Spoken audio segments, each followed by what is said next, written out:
Shop Talk, baby. This is the show where it's okay to be you. We're talking from Yale to jail and from the church house to the pimp house. Nothing's excluded on Shop Talk. So if you don't have a phone, I suggest you borrow one. Call in and voice your opinion live every Saturday morning from 10 a.m. to 12 noon. Yeah, that's right, 10 a.m. to 12 noon. Don't forget to Shop Talk with your girl, because right here, we keeps it real.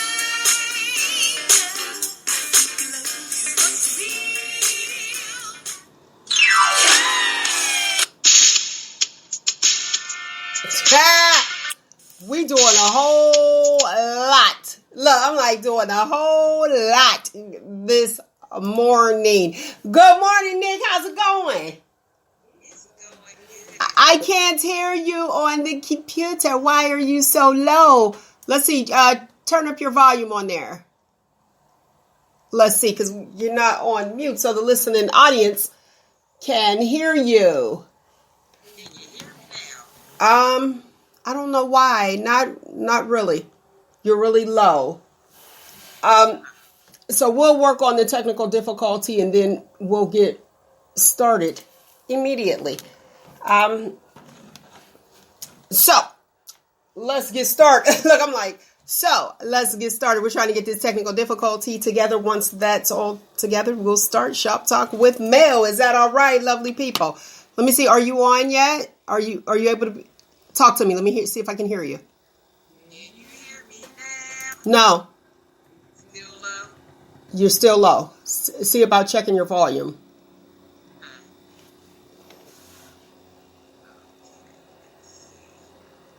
You're not on another line or anything. I just can't hear you. Okay, there you. Okay. Let's see. Still can't hear you, and I don't know why. That's not good. Try logging out and logging back in. Let's see if that'll work.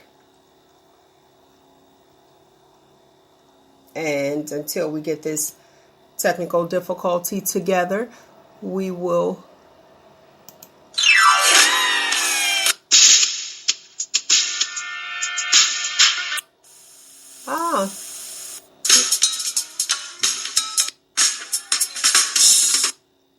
What's going on here? We got a lot going on.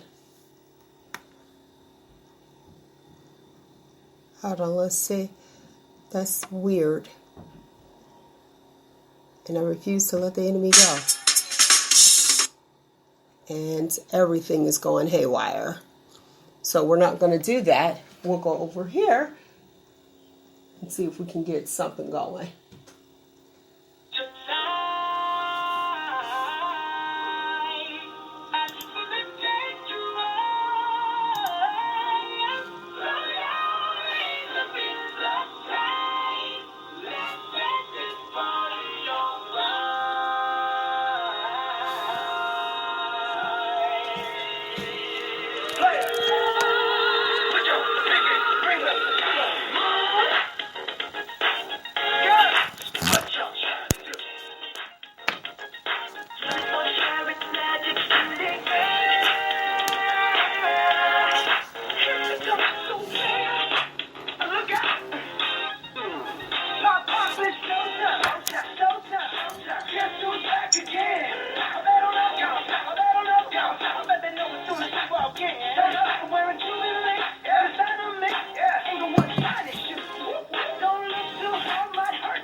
Are you on? Can you hear me? Or better? Okay.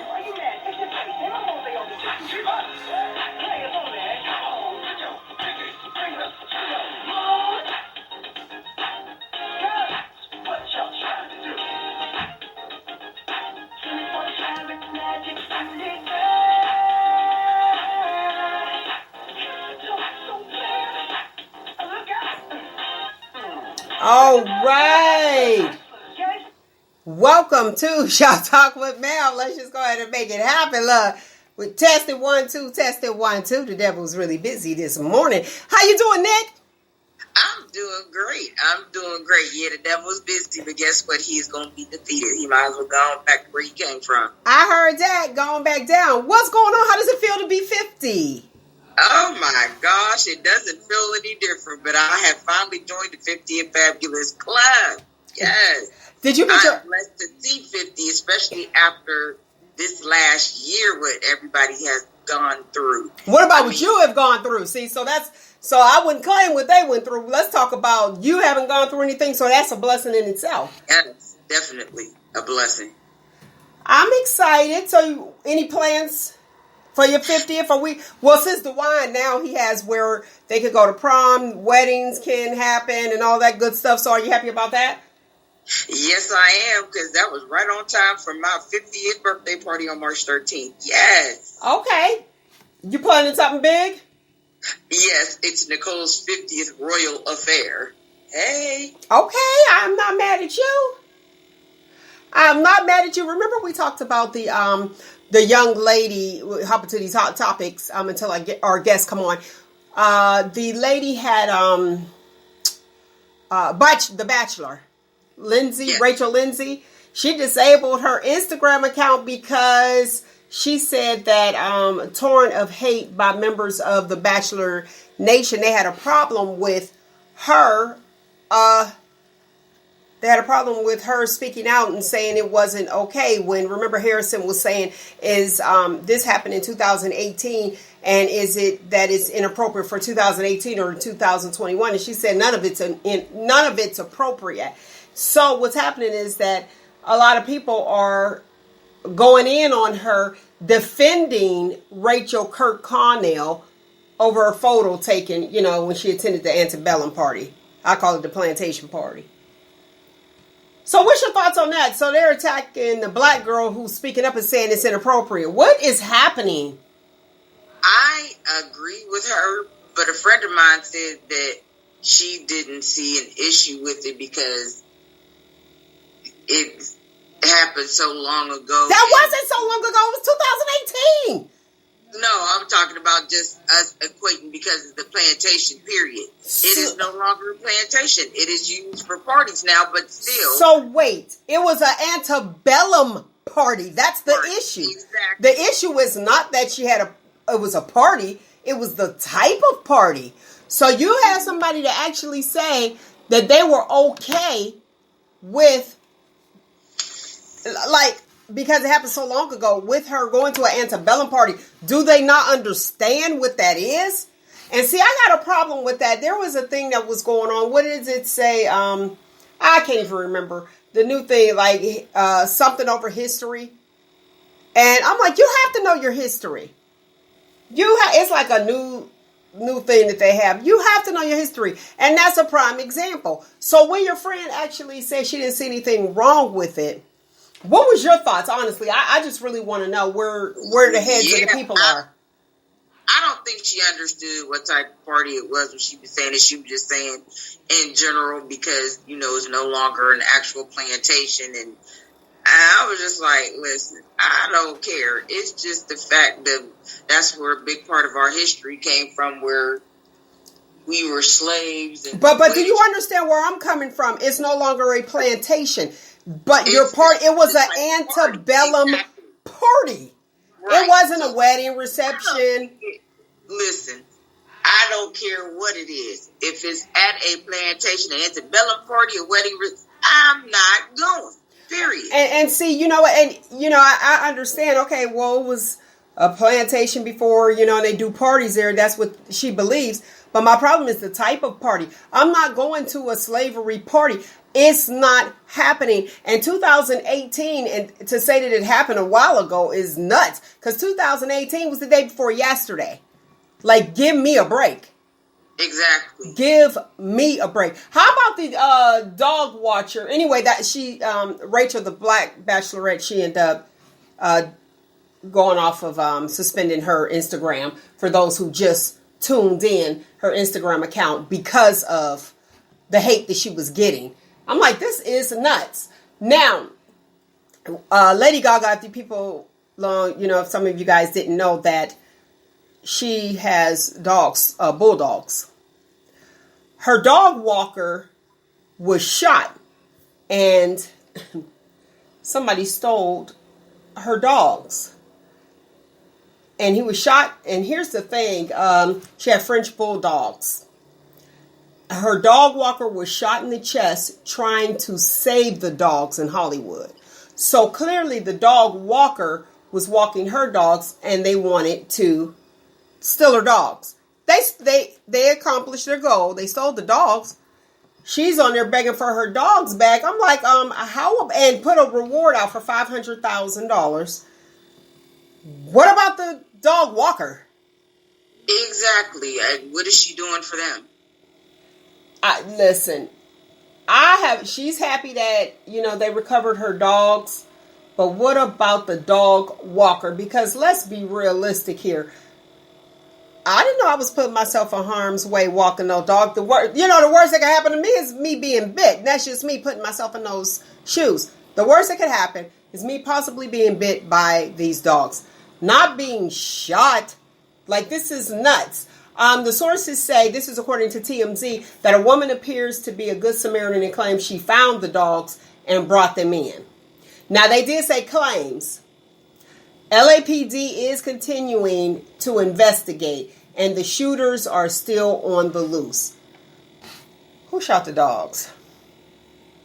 That's crazy. Probably somebody that wanted those dogs, and they knew the dog walker's routine, so they had a plan. It wasn't nobody that just decided to shoot somebody for them dogs. They've been watching that dog walker for a while for those dogs. Now see, she offered a $500,000 reward. They don't know if they're going to give it to the lady. Do you think they need to give it to her? I would wait until after they investigate to make sure she didn't have anything to do with it. Now, if she genuinely was the good Samaritan and found the dogs and turned them in, then yeah. But if she had something to do with it, she needs to go to jail too, because you almost took somebody's life over dogs. And believe me, y'all, I'm a dog lover. I love my dogs, and I would do it, to keep them safe. But you tried to take somebody's life over some dogs, and some dogs that didn't even belong to them. I'm not understanding. Shot in the chest. Right. Because first I was thinking at the beginning, I was like, well, was the dog walker in on this? Like, what happened? But they have, according to TMZ and the area in which she lives, they had surveillance. So they had surveillance cameras that actually, witnessed the attack. They showed the attack so you can actually see. Shot in the chest, though? I was like, oh, they tried to kill this man. They literally tried to kill that person. It's terrible. I'm like, what is the world coming to? But I want to talk about this one incident where the guy went into a store similar to like your dollar stores. I'm going to pull that story up so I can give you the accurate information. But I want to say in Oklahoma, like a dollar store or a Family Dollar, went in the doggone store, had a smock. So clearly he must have worked there, or he knew somebody that worked there. Right. Now put yourself in these shoes. You got to follow me on this one. And he told the girl behind the register, she had customers, that he was her relief. Okay?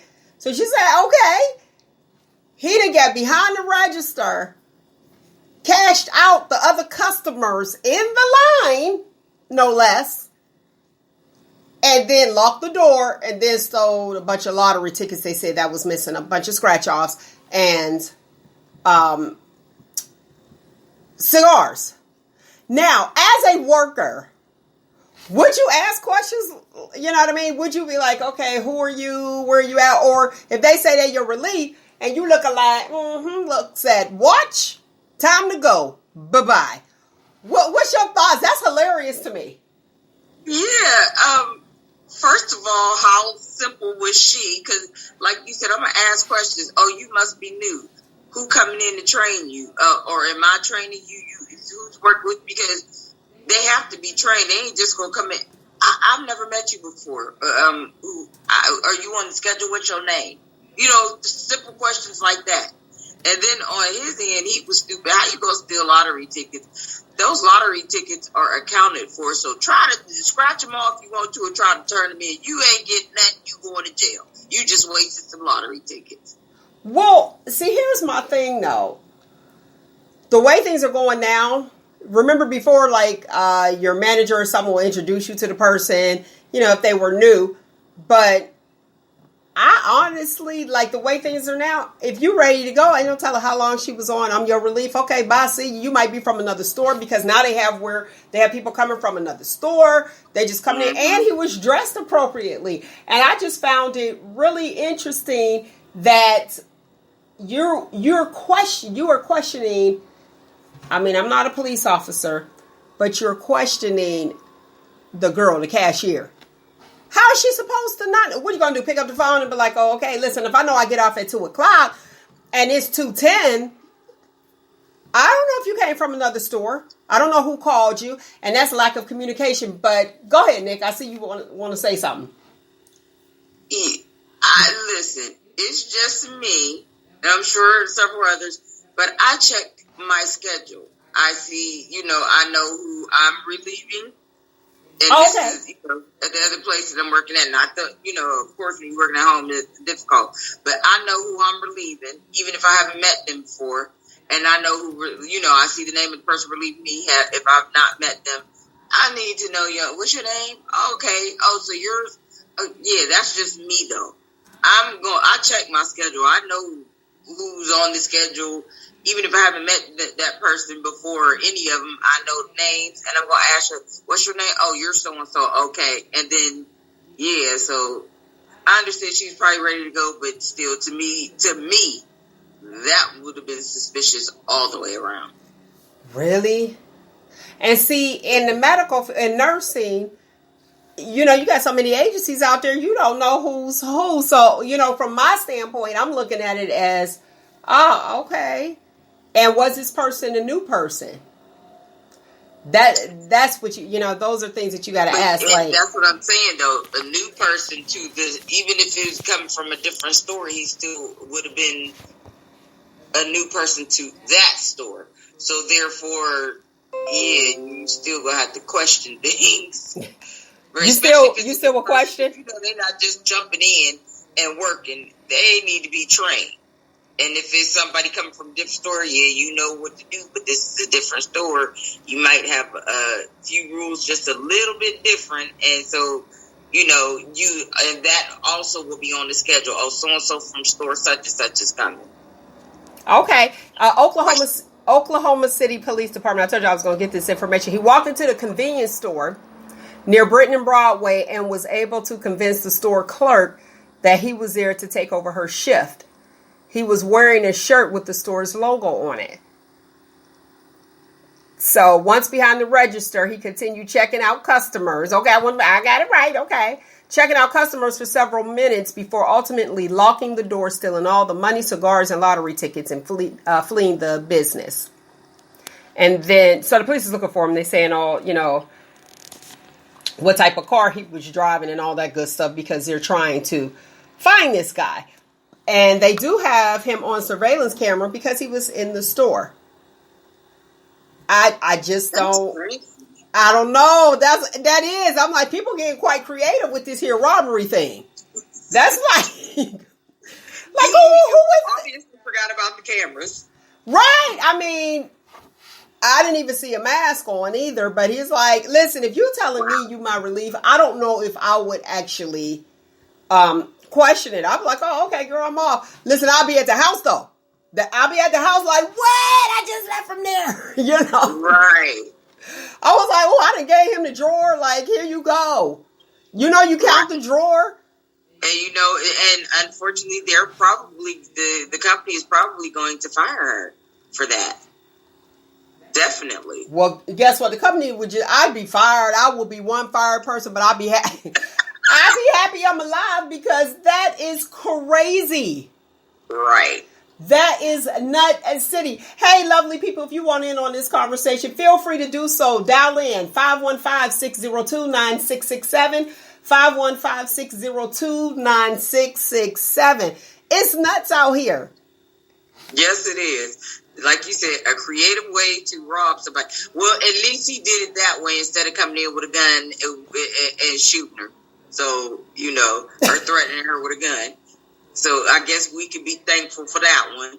Maybe Right. you could always find another job, even if it's in another field. But just thank God you have your life. So that I definitely understand. Well, listen. Moving on to great news. The stimulus packet was approved. They agreed, we actually got it going, but now it has to go to Senate. So let's hope that, it was passed. So let's hope things work out. I said, this is the longest spent, respent, and spent again $1,400 ever. Because we already know that we just sat there and was like, okay, well, what am I going to do with my $1,400? Did you have plans for yours? Because let me let you guys know, because sometimes I'll be jumping the gun. For the $1,400, and the reason that it was, the reason they approved and they said it's a go, it passed, is because for the $1,400, each dollar will give the economy $1.25. Y'all go ahead and check that out. Your girl got you covered, but y'all go ahead and check that out, okay? So that's what they're looking at. It can definitely see a stimulus check, stimulate the economy. So that's the goal. But they taking all that. You done borrowed again. And the commercials that come out talk about the stimulus is here. Quit playing on my phone and my television. The stimulus is not here. Like, just deposit my money and let me go about my business, please. Thank you. And go from there. Exactly. Listen, I made the buffalo chicken dip. Did you? How did it turn out? Listen, okay, so I was telling everybody that I was encouraging people to try a new recipe. Now, like I know, some people don't, but I did. And I used the ranch dressing. I thought it turned out amazing. They told me I wasn't supposed to put the entire bottle of buffalo chicken in there. I like spicy food. I had no idea. Would you say you do too? Yes, I like it spicy, so. I put the whole large bottle in there. The whole large bottle. I put it in there. Yes, I did. And so they were like, it's too soupy. I was like, what do you mean? You need more chicken. And I did the lazy way. You could go and get the chicken breast. I just went and got me some rotisserie chicken that was at the grocery store. You know how they make the rotisserie chicken and they put it to the side so you can hurry up and buy it because it's already cooked. That's what I did. But I guess I got to try that again. Yeah, with not so much hot sauce. Yeah. But I do like it spicy too. But yeah, the whole bottle though, I don't know. Like, I don't know. I went overboard. Like you said, all you had to do was add some more chicken, and I would have took care of that. Counteract more chicken. Well, I guess I could do that, but we put it in the freezer, and I guess it wasn't good. The Johnson & Johnson vaccine, they have that out there, and they're saying that the CDC is saying it's a go. So that's another vaccine with the COVID-19. And that's why Uncle DeWine is opening things back up. What's your thoughts on all of these different companies coming up with a vaccine? And did you receive the vaccine? And no, I have and not. The Johnson & Johnson is a single dose. No, I have not received the vaccine yet. I mean, everybody trying to make $1, but is it good? Is it effective? Is it going to make me grow an eyeball in the middle of my forehead? Am I going to turn into a zombie? And Johnson & Johnson, I'm still kind of leery because they got lawsuits for the powder. Yes. Yeah, look at me. So yes. It's like, yeah, I would be leery about it. And no, yes, do I plan on taking it? I don't know. It's going to be a while. And I know a lot of people jumped on it and have been taking it. But me personally, I want to see maybe in a year and a half. Let me correct this because I misspoke. Not the CDC, the FDA, Food and Drug Administration. Okay. They actually kind of gave the thumbs up. They gave They gave their thoughts on the Johnson & Johnson COVID-19 vaccine. And they say that they meet requirements. So you know what that means. They meet requirements. Right. Listen, let me just put this out there. C's get degrees. So when you say meet requirements, that kind of makes me nervous when you actually put it in there. They meet requirements for emergency use authorization. Emergency use authorization. So we are in a pandemic. It's like a state of emergency. Okay, yeah, that passed. Would it have passed 2 years ago? 3 years ago? Since we talked about the 2018 with the Bachelor. They said it's 85% effective. That's what the scientists found. Is who? 85? 85% effective. Nah, you got to be at least 95, 99.9999. Wait. Like who was the father? Like paternity. Yeah, who the pappy? Now, at preventing severe illness in clinical trials, and it is 66% effective at preventing COVID-19 cases with any symptoms. So they're still talking, and this is just me just throwing this out here. You have people who had the vaccine, and they're like, oh, well, we can't guarantee you. This is what some physicians were saying, and I heard it, that people are getting coronavirus still after the vaccine. And then the response is, not all doctors are saying this, but the response is that's because they didn't get their second injection. Now, this is just my thoughts. I'm telling you, my views don't reflect the views of the people on Shop Talk with Mel or the co-host. If you give me a vaccine, something very similar to COVID-19, and then I get tested, why wouldn't it show that I have it? You just inserted this stuff in my body. Like it was just injected. So that's just my thoughts. But I had to put that information out there. I try to give you guys all the information that I have. So we have the Moderna, Pfizer, and now Johnson & Johnson. And Nick, you got a point, because what was it, that recall on the powder for cancer, ovarian cancer? So Johnson & Johnson is trying to come back. But you said you're not trying, especially 66% with any symptoms. Because down the road they'll be saying some ingredient they put in there used and is causing no. And as much as I love my Johnson powder, I was like, wow, like yeah, I can't. It makes you feel some type of way, especially when you are, it's like you're used to it. Johnson & Johnson, that was the one that we actually use. I'm no shade to Johnson & Johnson, so don't come after me. But one single dose, if you want the Johnson & Johnson, is 85% effective, 66% effective with no symptoms. So it's all on you and what you choose to do. The other two one has to be at a certain temperature, and the other is 2 doses, and then the other, just here, 2 doses. Are you with it or are you not with it? Now, I did see where Dr. Fauci, how do you pronounce his name? Fauci, there you go. Where Dr. Fauci was saying that we will be wearing masks until 2022. That was his guesstimation. Then there were some governors in a governor's meeting, air quotes I'm using, that said that we don't have to wear masks anymore. I'm following the science. Excuse me, yeah, I'm going to wear this mask until we see that this thing has completely subsided. Listen, as much as it gets on my nerves and I want to wear my makeup and be cute and all of that stuff, but what's the sense of doing that when you got to fit? But yeah, I'm going to wear this until they scientifically prove this is eradicated. Okay. Let's talk about Dr. Hassan Gokal.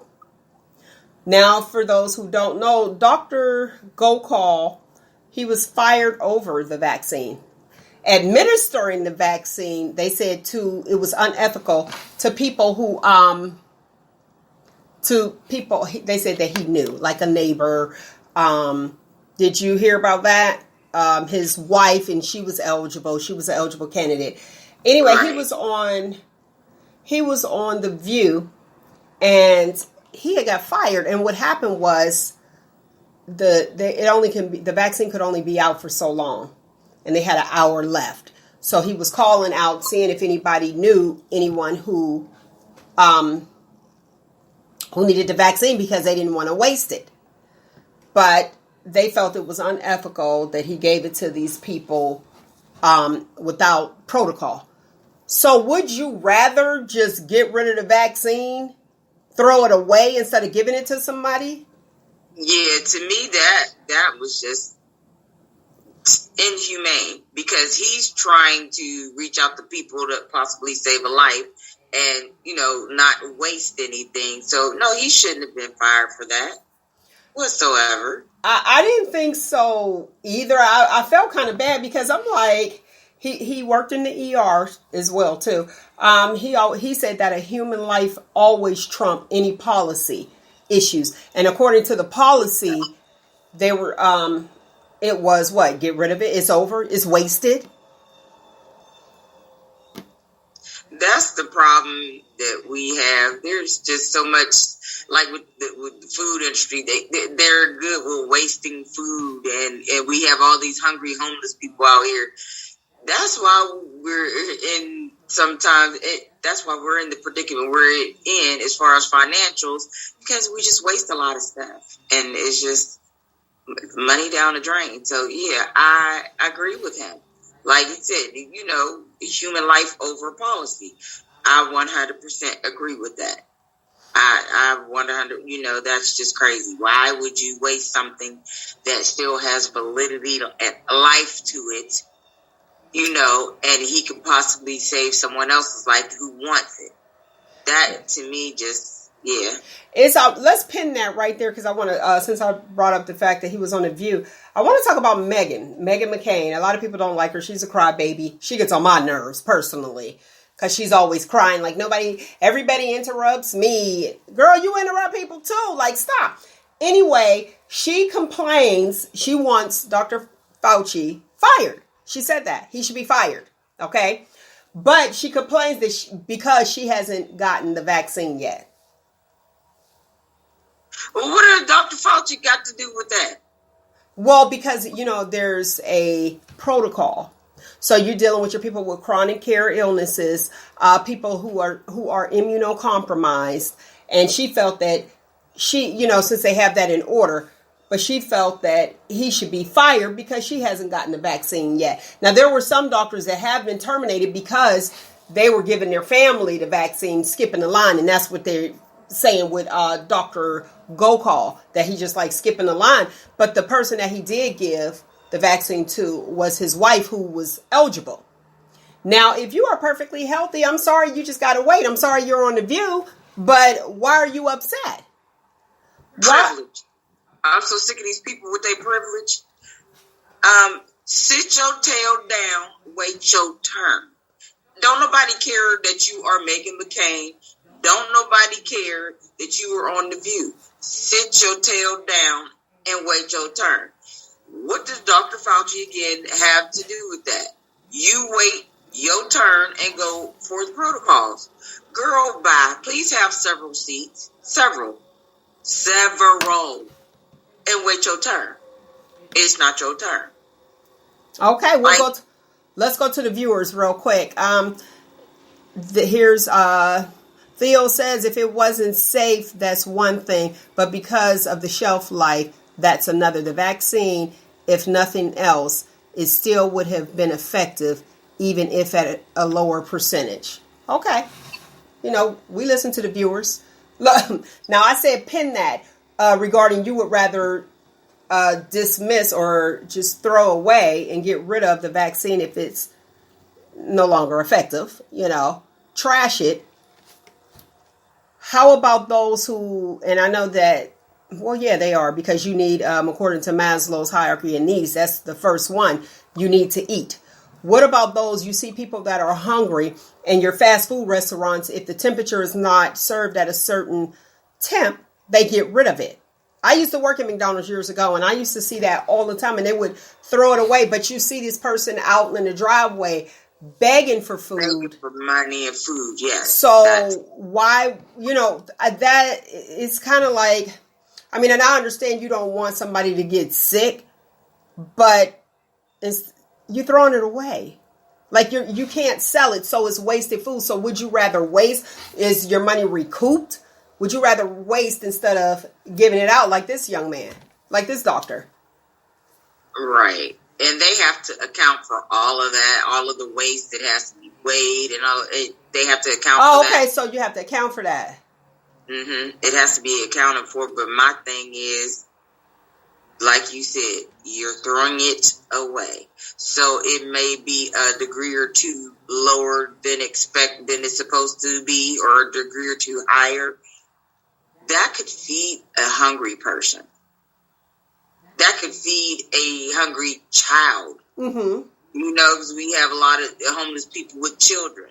And I just don't understand a lot of this anymore. That could go to feed somebody that's hungry. And see, that's what the doctor is, that was his point. Exactly. That was his point. That's what he was trying to say. It's like, well, let's give it to somebody that I know who needs it.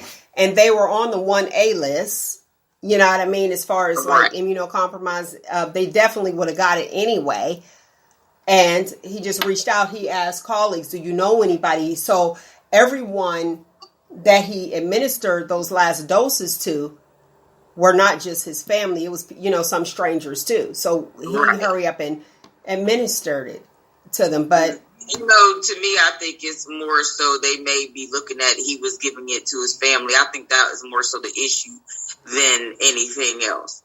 Is because they're thinking, he's putting his family above the protocol or above, the list, whatever. Truth be told, I would too. What? You would too? Like they weren't supposed to bust them. That was the issue, huh? Yeah, I would too. I mean, it's my family. I want them to be healthy. I want them to stay healthy.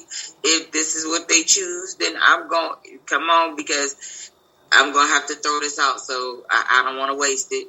I would do it too, especially with my family.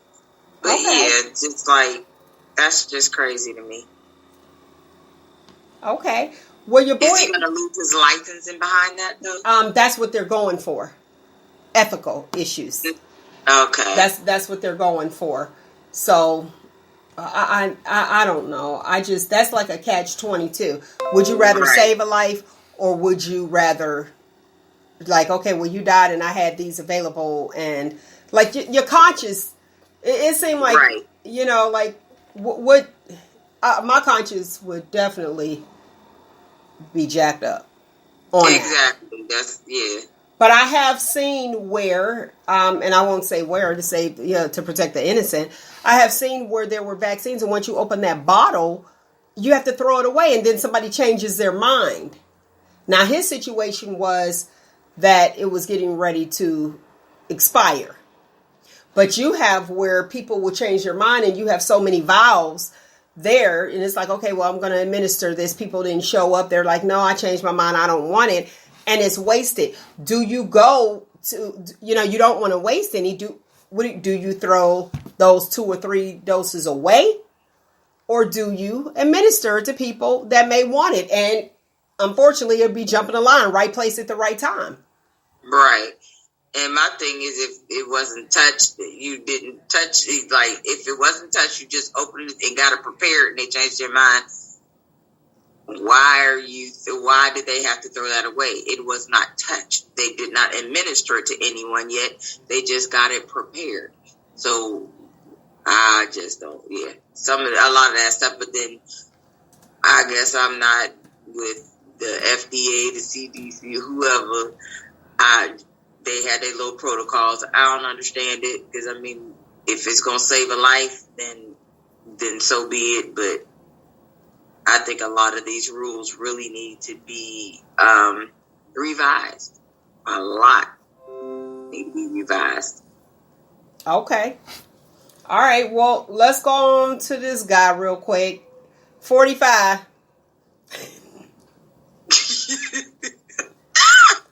All right, let's go on to this guy real quick. This is in right now. You know I got to give it to you.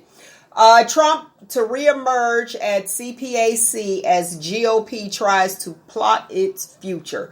So I guess they have this convention all the time, every year, but they're having President Trump speak. Ex-President Trump since... Okay, let me just go.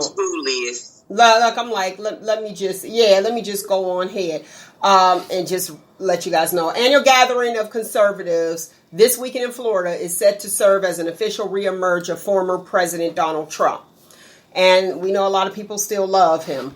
It's an opportunity for lesser-known Republicans quietly plotting their future in his long shadow to stand out. Now, I seen where the Republicans are divided. You have the Trump Republicans and the conservative Republicans. And they were talking about starting a whole new demographic, I guess, with the Republicans. Anyway, they had him speak there. Now, we already know it's only 37 days into Joe Biden, President Biden's term. 37 days, and you doing this and you trying to reemerge? And it looks as if he is, because they're trying to see who's going to run. And it looks as if he's going to run again. What's your thoughts on him running in 2024? And listening audience, I want you to, one second, Nick.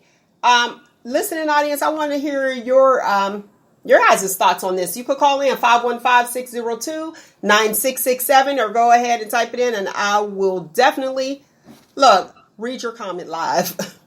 All right, go ahead, Nick. What's your thoughts on him running for 2024?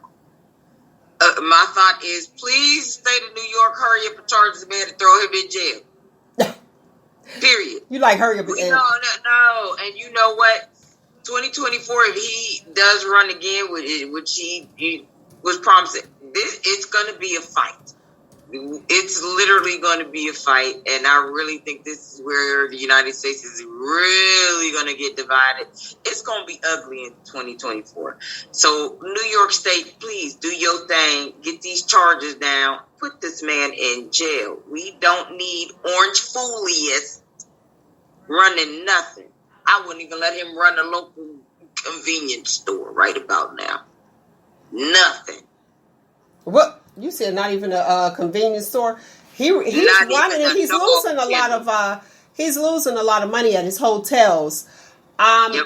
Well, they have a statue of the former U.S. President Donald Trump, which is pictured, and I'll put it up on the website shoptalkwithmel.com, at the Conservative Politician Action at the CPAC. And for those who don't know what it stands for, it's Conservative Political Action Conference, which is happening in Orlando, Florida. All right, so they got like a gold face. So you talk about Orange Julius. They done made a gold statue of this man. They praise this guy. So they're praising this.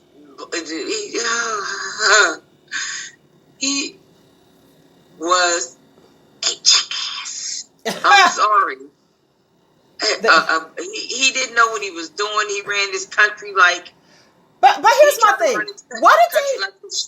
Why did they invite him to speak? The last time he spoke, we already know that what happened on the 6th, and he was acquitted for that. So they felt as though that he didn't start a riot. I still do believe that he did, because had it not been for his words, then they probably wouldn't have done all of that. The one officer who was actually killed, there was another Capitol officer, and he said that the one that was caught on camera, Officer Dunn, the one that they gave the award to, he said it was a ton of Officer Dunns out there. It was a ton of them that were out there. They just weren't, it wasn't seen it wasn't caught on camera. And he showed where he was standing there, and he was at like the second tier officer. He said the other ones, he said you saw, smoke bombs, you saw everything. He said the problem, he said he was afraid. This guy was 6'7", And he said he was up. He said, I'm going to be honest with you. I was afraid. He said when they were briefed, he said there were 2 ways were going off. When they were briefed, they said, go get helmets. He said, so he knew something was going to go on. He said that day started as a normal work day. And he knew that something was going to go on when they said, get the helmets. He said he just did not expect it to be that way. He said, I was afraid. He said, I'm going to be honest, I was afraid. He said, because they came and they were prepared. He said they had on armor. Right. They had weapons. He said, you heard gun fire. He said they were ready. He said they were this guy. He said I can't remember what show I was watching.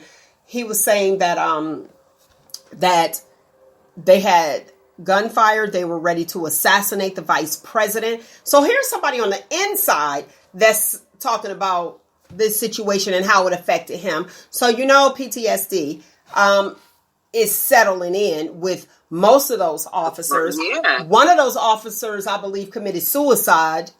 And it's like, oh yeah. Mm-hmm. And that was like right after. And he's still, and listen to what this officer said at the Capitol riot.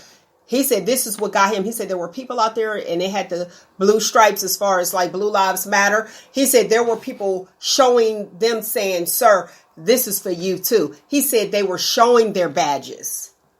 They were showing their badges. Yes. He said it was a lot of police officers there as well. And he said, and if they were doing that for us, why were they fighting us? Exactly. But yet and still, they chose not to impeach this fool. It's like all of that going on, and they chose not to impeach him, allowing him to possibly run again. That's why listen, if in the state of New York, if anybody that got anything to do with bringing forth any charges on that man, please hurry up, do what you got to do. Put him in jail. He needs to be held accountable, because if they see that he's held accountable, then it might calm some of this other stuff down. Because if they're going to let him go, just imagine that some of the other stuff that people are going to start doing, like, because they relaxed with him. He is not God. He is not inferior. Why are you holding this man on a pedestal? Right. I don't understand that. To me, and I'm sorry, this is my views, and it's not the views of anyone else on the show. He is no better than doggone dirt or a piece of gum on the bottom of your shoe. That's, to me, I don't care how much money he has, who he is, how many businesses he has. It's his whole entire demeanor. He is a closet racist. I don't care what you say. The only reason he did employ some black people, or like on the celebrity and everything else, was just, this man had a plan in the beginning. He is not, he is the devil, period. The devil in the flesh. That's, to me, my opinion. He is the devil in the flesh, and they just letting it go on like, oh well. Okay, let me say this. The first time Harry Dunn stepped inside the U.S. Capitol also happened to be his first day as a Capitol police officer. Oh my goodness. And he said the rotunda, you just look up, these are his words, you just look up and it just goes up forever. It's just an amazing architectural building. That's what he told, it was ABC News, that's what I was watching. And he said it's just hard to not be in awe when you saw it. And now it's just like demolished from the incident that happened January the 6th. And he said when he looked up, he said now he continues to see clouds of smoke, fire extinguishers going off. And he said that's what he just remembers. He remembers walking into the room soon after fighting off a mob of angry rioters. He called them terrorists. He said there were no thugs. He said this was well beyond thugs. He said these were terrorists and they came ready to fight. Go ahead, Nick. But yet and still, if he had fired a weapon on any of them, then he would be fired. He would lose his job. that's the funny thing. He would lose his job because he was trying to save the Capitol and save himself and, save the political party, those that were there doing meetings and everything. He would have been fired. But that's crazy. But yeah, that's why there's just certain professions I know I can't, because I'm telling you, yeah, there would been a bunch of them laid down. But here's the thing. If they were ready and you had that many people there, they were armed and ready. Right. I'm going to tell you, your little gun meant absolutely nothing.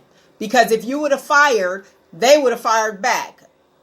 They would have fired back. So you have to choose your battles. And looking at that in the photos that were shown on ABC News, it was very different from what, they tried to downplay it. So you got these thousands of people and you got a gun, talk about pop, pop, pop. You're gone. You're gone. It would have been more than just that particular officer. And the thing that kills me is all the Trumpsters are still saying it was a peaceful protest. It wasn't like the BLM. Oh, you lied. So we're still dealing with this whole. We're still dealing with that racial. Still. And they still trying to compare it. There was no comparison. You purposely went with intention on harming people. BLM is just a movement, and it is just supposed to be peaceful. You have some that are going to be radical, and then you also have some people from other parties that's coming in just to purposely do things, knowing it's going to be blamed on BLM. But you guys just purposely went with intent to harm, to kill, but they still want to compare it and they still want to downplay it, and it was peaceful. What was peaceful about people dying and about, I don't understand that. How was that peaceful? It wasn't. It wasn't. These are the same people that had a problem with Colin Kaepernick kneeling. And he still doesn't have a job. Let's do this commercial break really, really fast. Lace. Every girl loves lace. I have on a lace sheer top. So lace is in. Lovely ladies, get yourself some lace. If you want to find your lovely lace, please shop 5 Grands Boutique, 164 High Street, Northeast Warren, Ohio, 44481. You can order online. Visit their website at 5 Grands with the S, boutique.com. And they also have Afterpay in case you lovely people don't know. Now, if you want more information on 5 Grands Boutique, you can call them at 330-394-5000. Again, 330-394-5000. Every girl loves lace. All right. Let's go back, Nick, to what we were talking about. Colin Kaepernick. How come nobody's offered him a job yet? Exactly. What's your thoughts? Like, let's dig a little deeper. Why do you think they didn't offer him a job? And I hate to bring it up, but go ahead. Everything still goes back to the color of your skin. Well, after the Black Lives Matter movement came, and then now, okay, you're acknowledging that there's an issue, racial injustices. Why not offer him because you know he still got it. Exactly. He still has it. So I can't understand why they won't just go ahead and offer him the job. But yeah, that's what I'm saying. But a lot of the people that had a problem with him kneeling during games are the same ones who stormed the Capitol.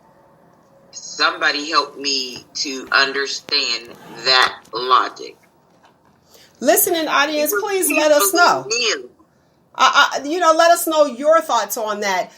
Even like if you want to, we all want to stop the racial injustices. But if you want to give an apology, you have people that's actually giving apologies. You're speaking words, but we don't see any action. Why not offer him a job? Because that's the issue as to why they blackballed him. Because a lot of people don't understand. Let me say this. He played for the San Francisco 49ers. And then he was independent. He was independent. So Yes. it wasn't as if he was playing for that team and then they just fired him because of this. No. He was independent. But I think he still has it. He still has it. So no one was looking at him and they blackballed him because he took a knee.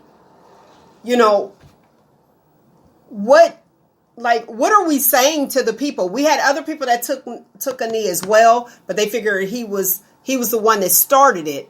So he was the face. And I commend him and I thank him for that. He was bringing awareness. Why are you that upset about this man who is respectfully, and I want to say Jim Brown is the one, don't quote me on it, Jim Brown is the one that told him that's the highest honor, is to kneel. So you're upset that I took a knee. That's peaceful. That's peaceful. And wasn't it, what did Trump say about, so he called all the mothers of the people that took a knee bees, sons of bees.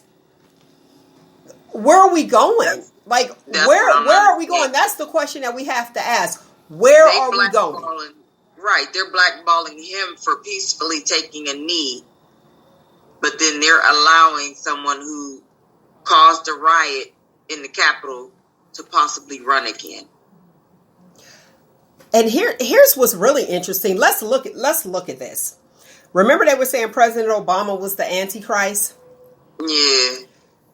And let's look at the big picture. Now, you know, like I said, when he went across the street, 45 went across the street and took the photo.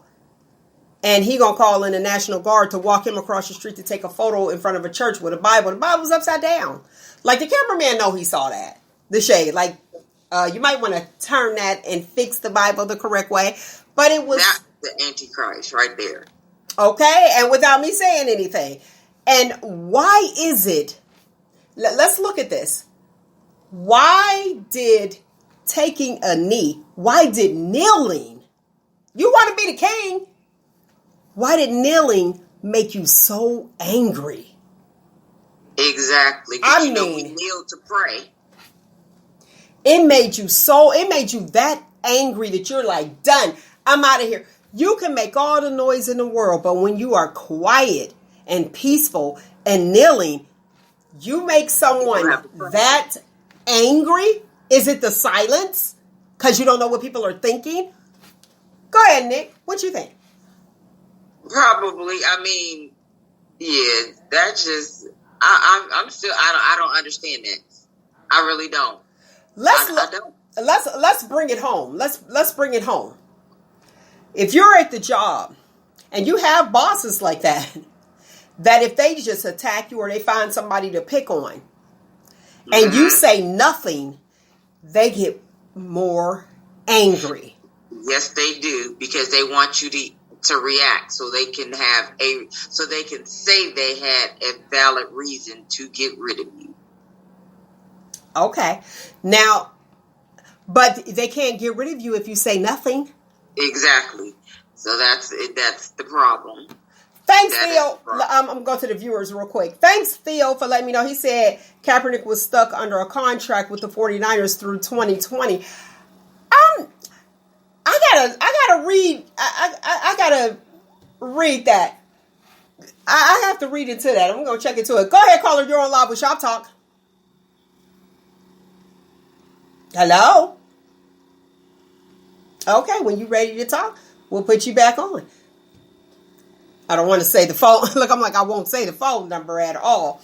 The phone number here, if you want in on this conversation, is 515-602-9667. Again, 515-602-9667. Feel free to call in and voice your opinion live, okay? All right, Nick, so you said that they can't find a reason to terminate you by you not saying anything. Right. I just think it's mighty odd. I really do. I think it's mighty odd that someone will become that angry for you not saying anything. Yeah, that's to me an inferior complex. I guess I don't know. That's exactly what it is. Go ahead, caller. You're on live with Shop Talk. Okay, when they decide to talk, we'll get that caller as well. 515-602-9667. So you said inferior complex. Yes. Okay. Some just have that complex. I don't know if it was a traumatic experience that they grew up with, like being picked on, and so now you're in a position where you can, do this. A lot of it has, with some people, it has something to do with that, especially with our fine officers in the blue. You have some of those who were picked on and bullied in school, and now they are in a position of authority. So yeah, that's another reason why we have a lot of police brutality, and so inferior complex. That's to me, that's what it is. Okay, I see you're going in and out. Your volume. Sorry, going in and out again. There you go. Now you're good. Okay. I want to check into that contract because I thought he was independent. I'm so confused as far as Colin Kaepernick. Let's see, on April 9, 2020, Fox 8, they published an article reporting that the New York Jets football club had agreed on a 1-year, $9 million contract with Colin Kaepernick. Kaepernick is what we know. We call him Cap. And they're calling him a controversial NFL quarterback, best known for sparking the practice of kneeling during the national anthem to protest. How is that controversial? Protesting racial injustices in the United States. Go ahead. I mean, how is that controversial, though? Because then you turn around and you have people storming the Capitol. Okay. But they were peaceful. How, Sway? How? Now I got to do the recap. Be like, how? How does that work? Yeah, I don't understand. Would you say I don't understand? The phone number here is 515-602-9667. Okay, 515-602-9667. Call in, talk to us. Me and Nick, we doing it. Look, I'm like, we doing it. You said now how, I mean, I don't know. We got to ask Sway. Yeah, we're going to find Sway and ask Sway. How, Sway? I don't understand that. They call him controversial because he kneels during the national anthem, but we had thugs, terrorists, and everything else who actually stormed the Capitol. But really? Now tell me, do you think that they would, let me put it this way, would it have been noticed or more profound had they stayed in the locker room and not kneeled for the flag? And I'm speaking on. Probably not. Probably not. If they'd just stayed in the locker room, I don't think it would have been a big of an issue. People probably would have just thought, oh, maybe, whatever. I don't think they would have missed them whatsoever until afterwards. But yeah, the fact that they outright kneeled, and the fact that, the media, we gonna bring attention to things. And so, yeah. But still, to me, if it was peaceful, he wasn't causing any issues. He doesn't cause any issues in outside life. So what's the problem? What's the problem? Yeah, we say, what's the problem? Well, right. The problem is that they want to keep people asleep. You know how they say, stay woke? How can you stay woke if you never woke up? Right. These folks been sleeping. Still sleeping. Staying asleep. Some of them just want to stay asleep. They don't want to wake up. They don't want to realize a lot of this stuff. So, My hat's off to you. You just living in your own little world, in your own little bubble. Okay. Somebody gonna come along one of these days with a pen and pop it, though. I'm just saying. All right, let's talk about the school system. Now, I had a bunch of questions on the school systems,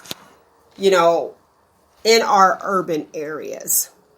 So we're talking about the racial injustices. I want to actually talk about the injustices within the urban area, where actually the state take over, and in our area, because you have who's in fiscal emergency, Lorraine, Cleveland, and the Youngstown area. And people are wondering, we vote on the people that we want to represent, our children in the school system. We vote on them. Was it every 3-4 years? I can't even remember. 5 years, I want to say. What's going to happen to our vote? What's going to happen to the people? What are the people going to say? You know what I mean? Like, who's going to listen to the people if clearly we can't, our own turn on our own, even with Colin, because it was a lot of black people that felt like, well, why did he do that? But, hello, he's fighting for you. Same scenario as the Harry Dunn situation, where he was saying that there were people showing him badges on the January 6th incident, the riot, the Capitol riot, call it what it is. Right. So he said that they're doing it for us. Okay, well, we're fighting for all of us as a whole, and we're not on each other's side. We're not on each other's side. Now, there were those, and I want to go to the listening audience too. We can talk about it, and I'll present it, to our board who is not acting. I'll put it this way with our area. People want to know, why is there still a school board? Right. If the state took over. Go ahead. Ask your questions, Nick, because I want to know. Yeah, I'm not understanding how they want us to continue to vote on the school board, but then they are taking over. So it's like our vote is wasted. It's wasted. I appreciate you saying that. So, we need to do something about that, because we are consistently voting on who we want to put in the school board, but yet and still the state is taking over. What is the sense of having us vote then? That's a good question. We have on the line the school board president, Ronald Shad, and we have a lot of questions. I have a lot of questions that are here, and I know you don't speak for Lorraine or Cleveland schools, but in the urban areas, it's like we don't have a voice, just like Nick said. Did you want to tell us? I didn't hear all of her comments, but what I can say is that the structure of the ADC CEO model is one where they have total operational and managerial control over the district. What happens is the Academic Distress Commission, they select the CEO, and then he or she has that power. With the local school board, they do have some influence on things associated with tax abatements, levies, property, and that sort of thing. But wait. So, if I'm taking over the school district, I'm working for the state. I just want to get clarity. If I'm working for the state and I'm taking over the school district, I will want to keep my school board intact so that I can get a levy passed to get more money. Help. Is that true or false?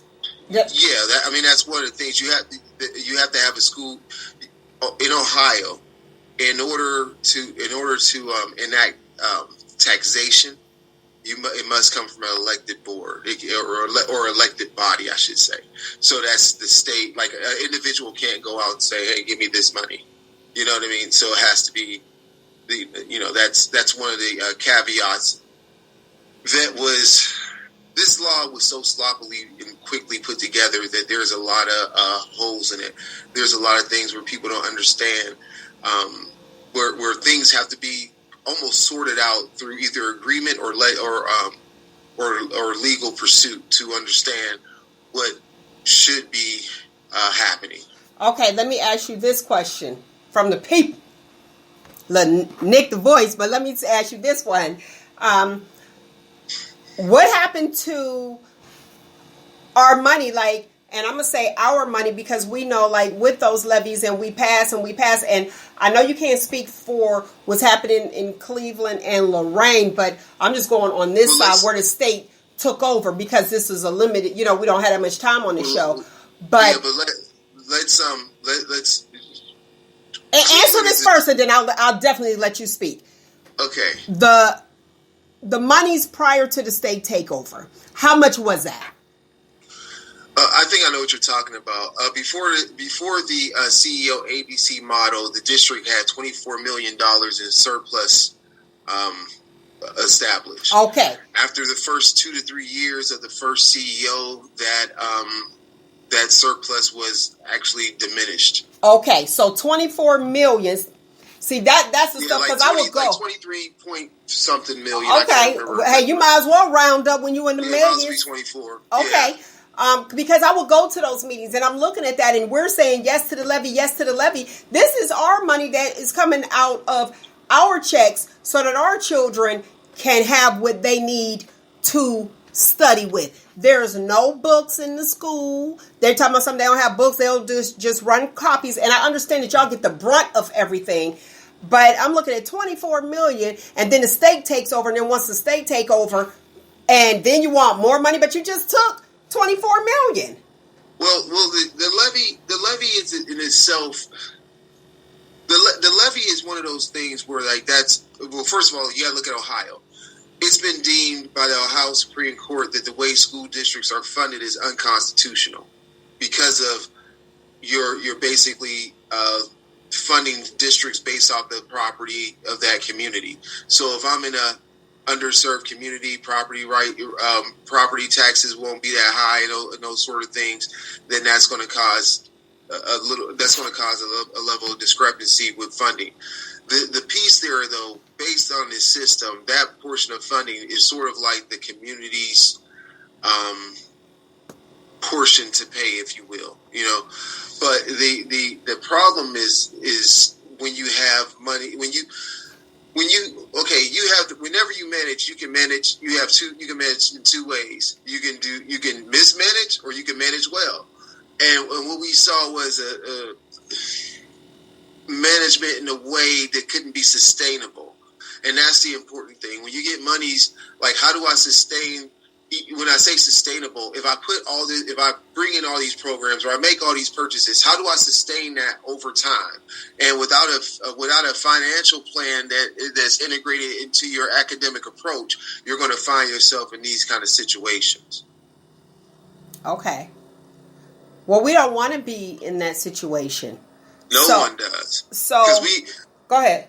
No, because the district in 2007 had a fiscal emergency. I believe it's 2007 or 10, before my years on the board. And around that time, that issue was fixed. And one of those fixes was to right-size the school district based off of the amount of students you have. So one thing we saw early on was that there was this approach to try to lose people through attrition and not hire certain positions if you didn't need them. Then once HB 70 hit, which is the legislation that had an ADC and a CEO, that is when we seen an explosion in executive positions that shifted that balance. So we might have staff at an executive level that you wouldn't see at a school that had, like, for example, we should be servicing maybe 11,000 students. We roughly service a little bit over 5,000. So you go from 11,000 to 5,000, but you build up staff as if you're serving 11,000. You know what I mean? And that's what we see here. So when we talk about how funds could be used in a more robust way to increase instruction, the CEOs seem to think that the best way to fix a problem in the classroom is to add executive positions, which I've never understood that. Okay, we're going to go to the viewer, but adding another body and you're putting somebody else on payroll is the answer, but you're not giving anybody's books. That's what I have to say. Well, the thing is the board back in 2000, I think it was 16 or 17, we did, because what they need to understand is that the state had control over academics from 2010 until now. And this is in the Youngstown area. Youngstown, Ohio during that time, the State Academic Distress Commission felt that it was best to have books as a resource in the classroom versus as what we traditionally would take home books in the past.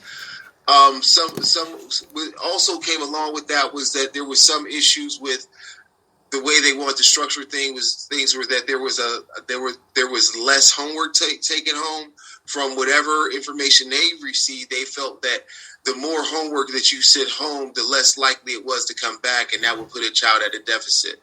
Well, so I'm just telling you. I understand you. I get that you're telling it, and I'm not coming down on you. I appreciate you coming on this show, but how can somebody judge? Everybody is not going to be that parent, just like they were doing with those, what are those things called? The computers that they were sending home. People were worried about it. And I remember, Nick, you were saying that some people were pawning them. But if you take that and go with that and say, okay, well, they might pawn it, so I'm not going to send it to the person, I think that's foul. Let me go to the viewer. Real quick, because this is a question for you. Because the reason I'm doing this show, because I don't want other people to deal with what is happening in this area. This person is out of Cleveland. What if this is a question. What if the state fails to turn the school system around? That's one. What time frame are they being given to fix these systemic school failures? They are given a perpetual time limit of whatever they deem fit to walk away. Okay. So let me say this. This is the one thing. If you're in this situation, so Cleveland in itself, and this is what I would say earlier, Cleveland in itself is a completely different animal, right? Okay. Cleveland has the bones of what HB 70 is, right? They have a CEO, they have a mayor that appointed that person and all that other stuff, right? Okay. But they also tied their thing into like a super levy that they had. So this was all tied in this levy to like bring in more money to the district. But I don't see, to me, I really felt like the people of Cleveland were kind of misled on what they were voting for. Because what they voted for was to give away their rights to have any influence on their school district. And the only way they can have a shift in that is however they persuade their mayor to impact that system. Do you see what I'm saying? Okay. Because they voted to have this prior to it being a thing that they had to have. Oh, okay. So there was pressure by then Governor Kasich for this change. And so everybody else was like, yeah, we don't think this is right. And Cleveland's leadership got together and was like, well, we are going to do this. And it was pretty much HB 70 with the support of the community, thinking they were passing a levy to improve the school, but they actually restructured their whole they restructured their whole leadership portion for their they restructured leadership for their educational institution, and I don't know if they truly understood what was going to happen. Okay, so they don't have a school district. Do you know that? No, not a school district. I apologize. A school board. They don't have a board. I believe their school board was appointed by the mayor. Okay, it's not so. I mean, when you have appointments like anywhere else, I'm not trying to say that those are bad selections because I don't know the folks. Okay. But what I'm saying is that when you have those appointments, you have the people that leader put in place versus people in the community saying, hey, I have great ideas, I have great energy, I would like to do this work too. So if you're not an appointment, you can't get elected. You know what I'm saying? So okay, so that's what Nick was talking about. So she was pretty much like, okay, so her voice isn't heard if we can't vote on the people that we want. And in the Youngstown area, the same thing. It's like, so everybody who voted, is our voice not being heard? Well, the thing is that because of our current mayor, he recognized what the disenfranchisement that was happening with the school district and everything like that, and we were able to work with him to have a pretty much I'll use these terms, a moratorium on replacement of that board to a mayoral appointed board because of how the legislation was rolled out in Youngstown. So we had an argument that these amount of years didn't pass. So when I say that, this is what viewers need to understand, is that when you have this state control mechanism that happens, the school board has no managerial operational control over the district for the most part, right?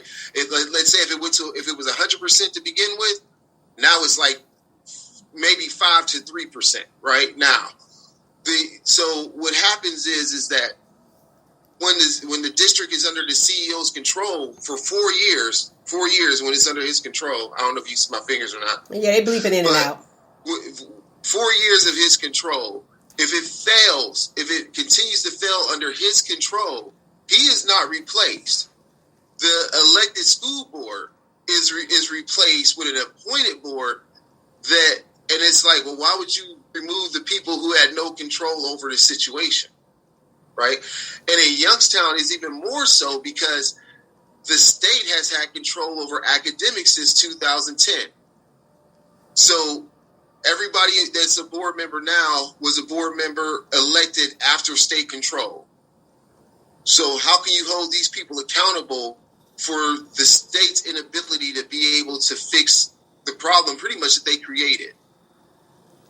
Okay. Yeah, I got something to add to that. Let's go to the viewers. Yes, there is a board, but they answer to the CEO. That is in place, it seems like. No. This is an opinion of a Cleveland person. Is that an opinion or a question? It's an opinion because he answered. This guy's from Cleveland. He said, yes, there is a board, but they answer to the CEO. That is in place, it seems like. So it seems like to him that's who they're answering to. And the thing is that that's fundamentally flawed in itself. How can you have a body that's supposed to govern over an institution, and yet that institution, the people who govern over that institution have to get their marching orders from the CEO? That's where I was. I got you. So if you have a Fortune 500 company, if you have any institution that has a board over it, those people are accountable to the constituent stakeholders, whoever they are, and that CEO traditionally works for them. So, for example, just like when the CEO works for who? I'm just talking about in the Cleveland situation is different. Well, yeah, I got it, but I'm just trying to understand. But I'm just saying, like, overall, if you look at any CEO that's over any company, over anything, that CEO or president reports to that board, to that governing board. Yes. You don't have a CEO. You're right. You don't have a governing board that reports to a CEO. So if that's happening in Cleveland, that's fundamentally flawed in itself. Okay. Now you have the board has been. We've been under state control for how long? 10 years. 10 years. And you'll have people that will continue to blame the board for what's happening. And I did see where the previous CEO, he had made a post which really hurt my heart because he said he was going to put that F on the refrigerator. So under state control, we still in the Youngstown area still received an F on a report card. And when he said he was going to put that F on his refrigerator. I'm like, that's not funny. That's not okay. The thing with him was that he was. What people need to understand is that there's a different. Okay, the school district wasn't doing well before, but it was improving. There was a joint effort between the ADC and the Board of Education to do some things to improve. Who's the ADC? Things, right? Academic Distress Commission. Okay. At that time, it was the Academic Distress Commission. Then the CEO came in, who was appointed by the Academic Distress Commission. So what we see in Youngstown, and I use present tense, is that under a CEO model, we have gotten worse consecutively, progressively over that time of that being put in place. So, for example, in Youngstown, before the CEO came in, for third grade literacy, we had a B. We had a better score than like Boardman and some of the other suburbs. We had a B. When he came in, a B as in better.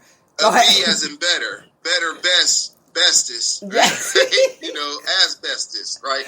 But the point I'm saying is we had a B, and then after he came in, he removed certain things from the program, and now that program is not received. They changed how it's measured, and so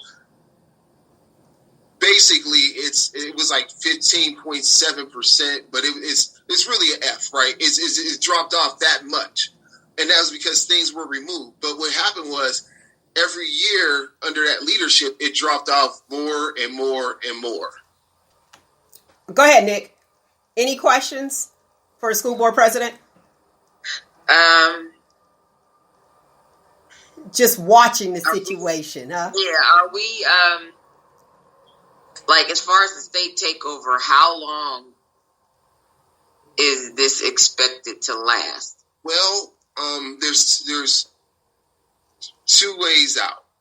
The first way out is that there's been a level of improvement over a few years that shows I think is a C or better. And the reason why I'm following you on this is because there's legislation, and that's the second way.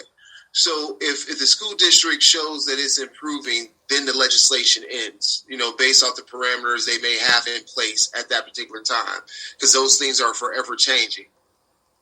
The other way is for legislation, and what we've been a partner with many with bipartisan leadership at the state level, with the Senate and the House of Representatives, to bring about legislation that would end this.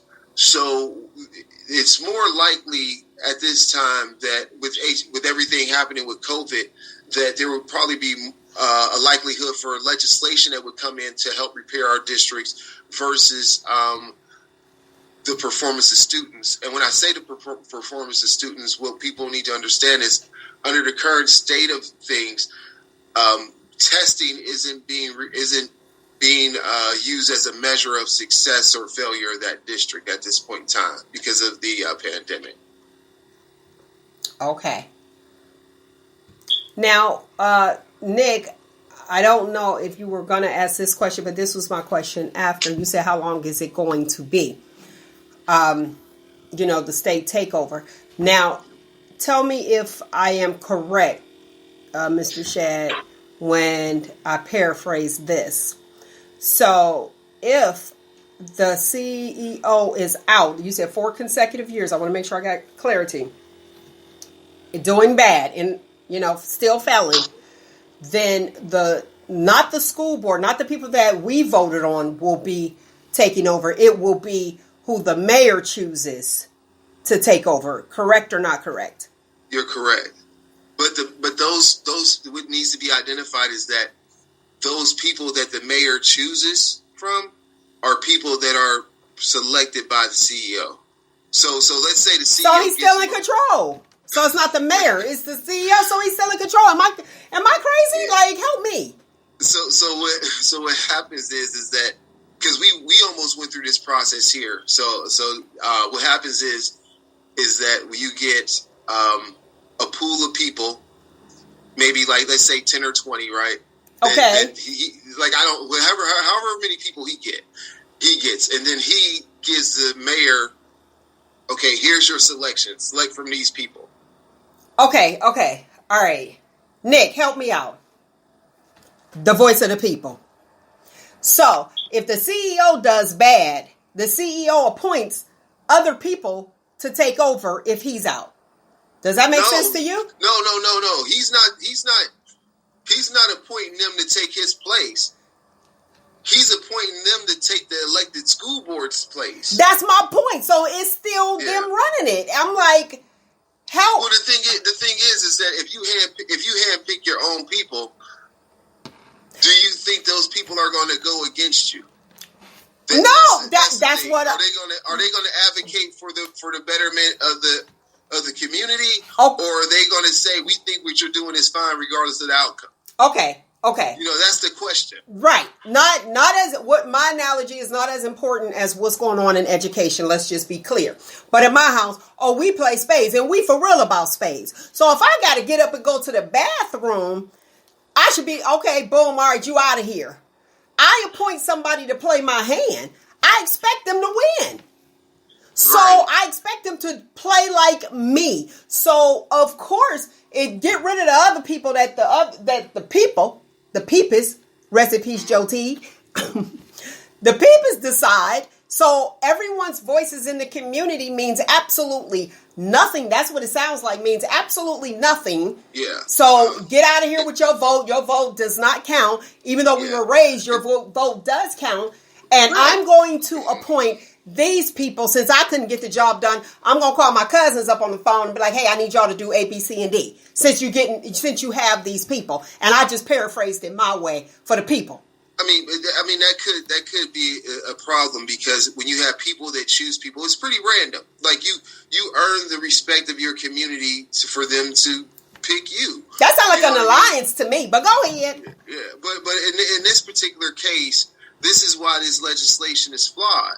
But what people also need to realize is that the CEO can say, hey, these particular things are not happening. So, you know what? I think it would be better if Austin, I'm just using, like if the suburb to the west took all the west side schools over. And you know what? Let's let the suburb to the north take over all those schools. Like they have that kind of power, like to take away the property that our citizens paid for and give it to another school district or a for-profit business to do whatever they wish.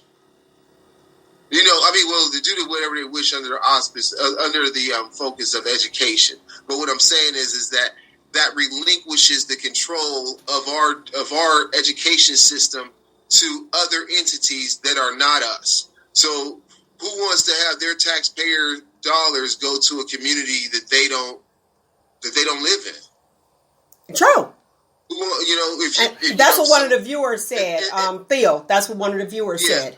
And then what happens when you have education system in a place that has been dismantled because it's been given away? What are you left with after that? What's your educational institution for your community after it's been divvied up? And we've seen the effects of charter schools in our community, because we have we have students that go to charter schools, and those charter schools haven't performed better than the Southeast School District. Only one has done so. The rest have not. The issue would be this. Do you know the one? Do you know which one? It used to be Stanbaugh Elementary School. I don't know, what is it called now on the west side over on Hazelwood. Stanbaugh Charter. Charter. Okay, so that's just one charter school that's going. That's one, yeah. And then you have other schools that, and what people also need to realize is that don't be sold on the lie of a voucher system that's fair, because it is not fair and it is not equitable. What happens is that people think like, well, I'll just take my kid and go to this place or that place, right? That's what that open enrollment, or is that what you're speaking on? Okay. Open enrollment. So what happens is those school districts, they pick and choose what students they want to take. So I know students that have been rejected from other schools, you know, for they scored a C, or we don't know if we can handle. Can I ask you this question, and I hope you have the answer to it? I've seen where people did the open enrollment, they got the voucher, and they'll take them and then they'll kick them out. Is Yes. there monies involved? Help me with that. Because you know me, I'm sitting there like, now wait a minute, they done took the voucher, then they kicked him out. Like, what happened? There is money involved, and that's what I'm saying is that like it's these stories like this that no one knows about. So what Mel is talking about is this: before the state was structured to where how funding was delivered to the schools. So it was like after. Like maybe I think it was like late November or something like that. If your child went to school that long, then the school district would get paid for your child for the entire year, right? And so what was happening was you would. How much is that dollar amount? Do you know about how much that's about? That is. I would say about $7,000. $7,000 a student, and all they got to do is get there. Because you know, I got to put this out here. You know, it's like after that winter break, then I hear that their child is kicked out. Like, you know, it's like during that winter break, they don't go back the following year. I'm like, well, wait a minute. Well, what happened? But they've already received that $7,000. That's how it used to be. So they would get that funding at a certain point. And it wasn't like at the completion of the year. It was at like I thought it was before Christmas break or whatever, but it was around that time. That's what I'm saying. I knew it was something to it. Go ahead. So they would remove those children. They would get the funding and remove them. So the state became aware of this. And so now they changed the strategy to where there's a certain time period over time. So let's say half a payment or so, you think? Well, yeah, like something of that nature, right? Okay. You would have to have so many days in that district in order to get complete full funding. So that's one thing, you know, and then the other thing that people need to realize is that some schools, like, and I will say this, Austintown, they had a big issue where they wanted to get rid of their superintendent because of open enrollment. Now, the reason he had open enrollment was because Austintown citizens will not pass a tax levy for their district. So he's like, well, how am I supposed to fund this if they won't take responsibility and fund their own district? Okay. Right? And so you had, like, there was really, like, two sects in Austin, SECT. Yeah, you know you got to do that on this show. You know. when it came to education, because some were like they hated on this guy, like they didn't want their superintendent, right? Because of how they felt about his position on open enrollment. And so they hated on him so bad when he got another job, I don't know why they did this. Most ridiculous thing ever. You don't want the guy. He's about to get a job in Mentor, right? This is in the paper. And they went up there and raised so much cane on him up there that Mentor decided not to hire him. So what do you think happened? He came back to Austintown because his contract wasn't up. So he was trying to leave. So they should have just went on and let him leave. Just let him go, right? But they wanted to kill this. They wanted to kill, steal, and destroy him instead of just letting him go, right?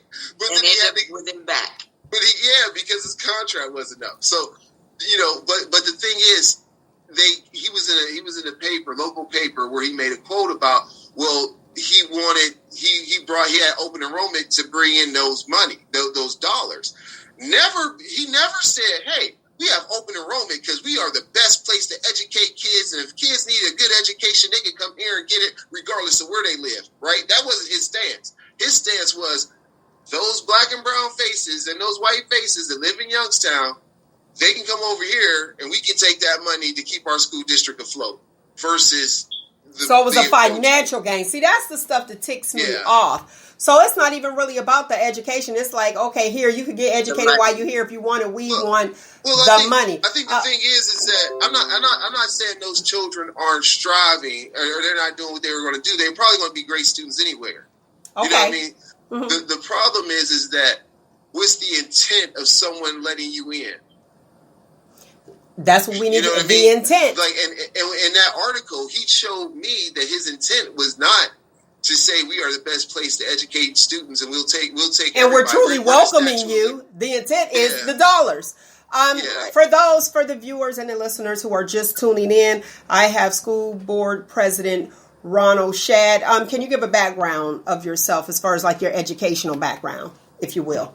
I have an undergraduate degree from Till College and a master's from YSU. All right. I've been I'm just like the bread, baby.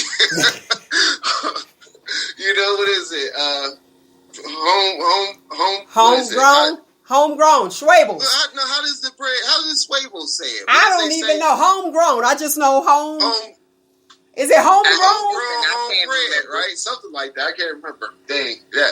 We got to find that. You just like the Schwabels bread. Yeah, it's straight from this area.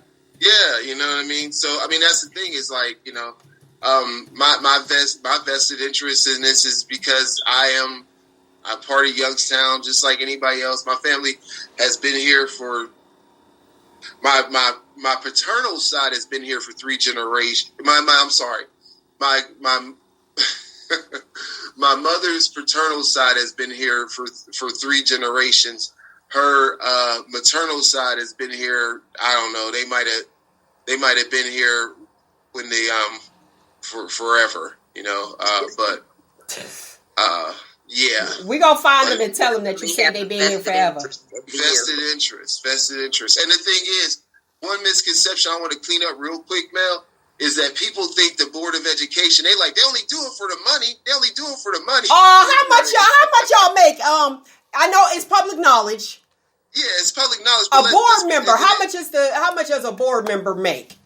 It's public knowledge. You're not makes a whopping $125 a meeting, which is about $3,000 a year. $3,000 a year. Oh, they eligible for the stimulus. Very but the point I'm saying is like it has to be a labor of love and dedication because there's no financial gain from it. Like, you know what I mean? Like, I put in, especially as president now, easily 20, 25 hours a week. You know, if I went and worked a part-time job that was minimum wage for 20, 25 hours a week, I would make more than I would do doing this. And not have the criticism that I stand up to every day, you know, because I believe in what we're doing.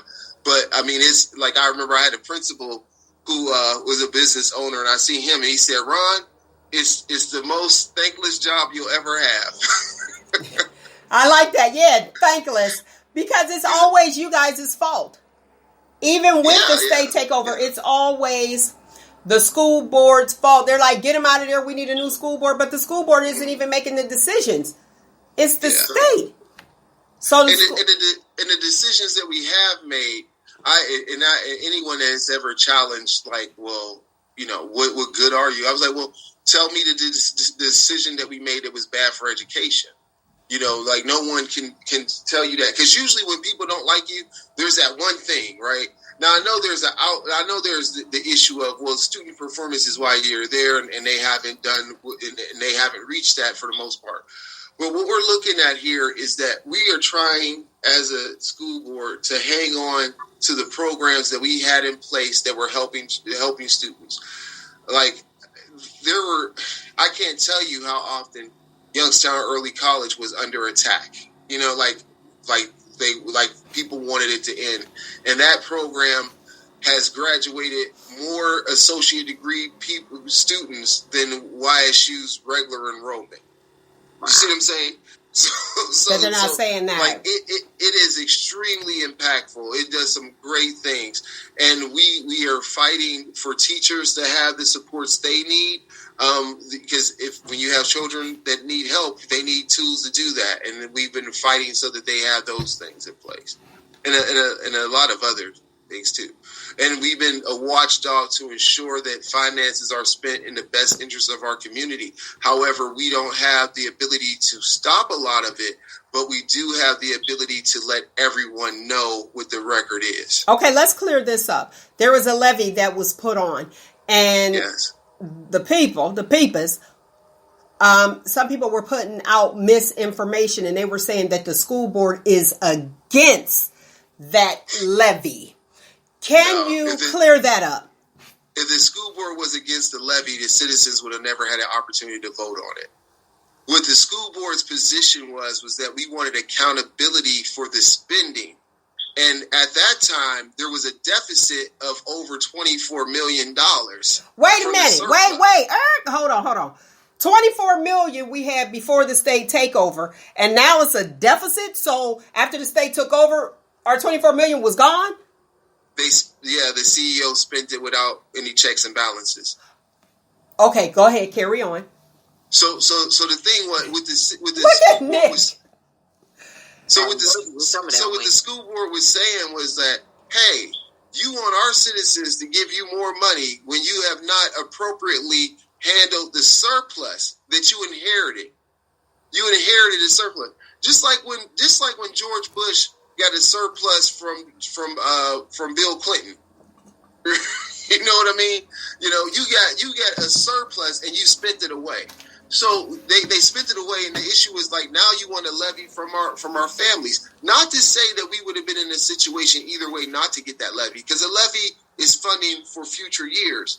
But the thing was, we were in better shape to be able to use the monies that would come in a more constructive way to improve the educational experience of our students. Okay. That's the piece there that people sometimes don't understand. So the board was asking for accountability from the CEO. And it's so funny that you should mention that, because I think the person you're talking to actually sent a letter to everybody who was a need-to-know person about this, describing the situation that had happened here with the budget. Oh, okay. So either they did not read my email, or they read it and chose not to listen. So that's how that got out into the community, hence, i.e., back to me. I guess so. Okay. But the thing was, I mean, I'll let you see the letter. You know, it's not, you know. But the thing was, it wasn't a thing to say the board was against the levy. The board was for accountability of the money that our citizens were about to give the district. Okay, and if the board was against the levy, we want to plan from you on how you're going to spend these dollars. Okay, well, the people want a plan, because if you're putting it on the levy, that means it's coming out of my pocket. So I want to know where my dollars are going. So you guys are speaking for the community. And then it was flipped around. Okay. Yeah. Okay, that's. I'll send you the letter. That's not a problem. I actually sent that letter to the governor and there's a lot of state legislation, media, and all that stuff. So yeah, I'll make sure you have it. Thank you. I appreciate that. Any last words that you want to share that we didn't cover? I wanted to get that out there because. I thought you were going to have, because this is the thing on Shop Talk on Mail, they don't give you, they just say, come on this show, we're going to put you under the pressure. Yes! Straight under the pressure, right, Nick? Like, boom, this is what it pressure. Is. You know what I'm saying? But I thought you were going to ask about school reopening, because that's been a big thing. You know, we talked about that, and I know that the school is not reopening. See, we got the extended version. Let's go ahead. Let's go. Know? Well, wait a minute. I'll tell you what I know. What I know is that the CEO, Justin, I need to get him on the show too. The CEO said that that we weren't going to let they weren't going to open up, and I guess they had like some type of deal with Uncle DeWine, and they were supposed to open. So a lot of schools didn't open, and he was like, boom, I'm not opening. They're not ready. So you have those that are looking. And I'm just going. You know what? I hate to speak for the person. I'll allow him to speak, where it's maybe not a safe place, because there are people who are still, nervous about sending the children in. And I seen where it was written, I want to say K through first grade first, and then it's like K through fifth. But those, they little petri dishes instead of the high school ones. And I think like the high school would be more, those are the ones that's getting ready to get out, where at least kindergarten, so you could catch up with, you could catch up.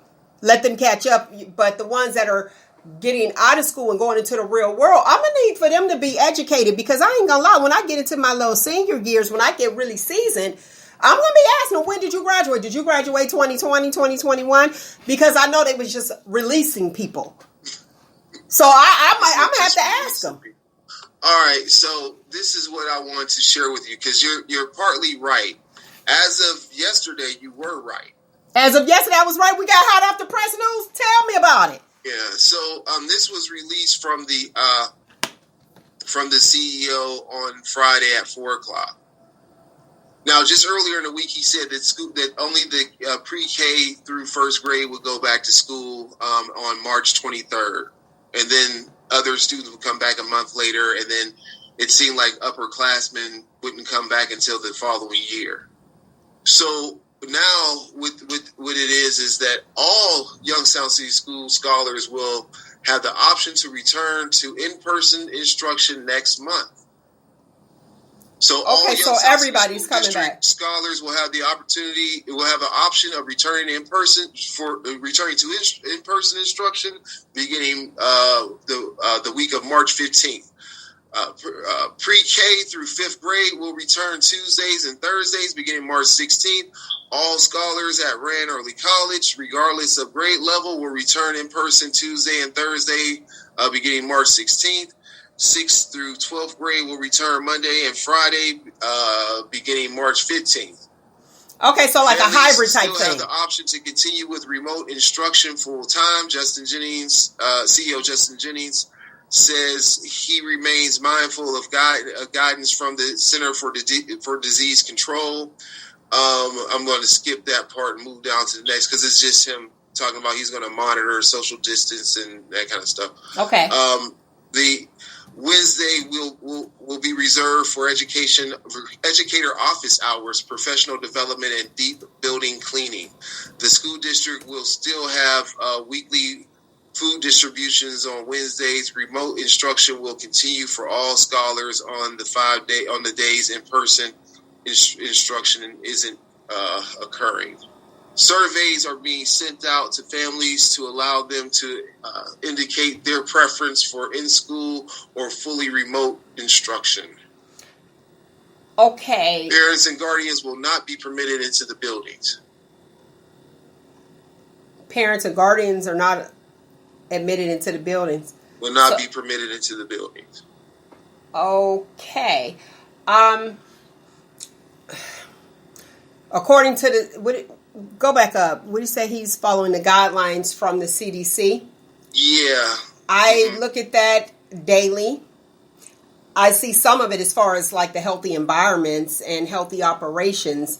I would like to know what part of the this CDC. Is what he said. Because people could put in, you can say the CDC guidelines. Yeah, when?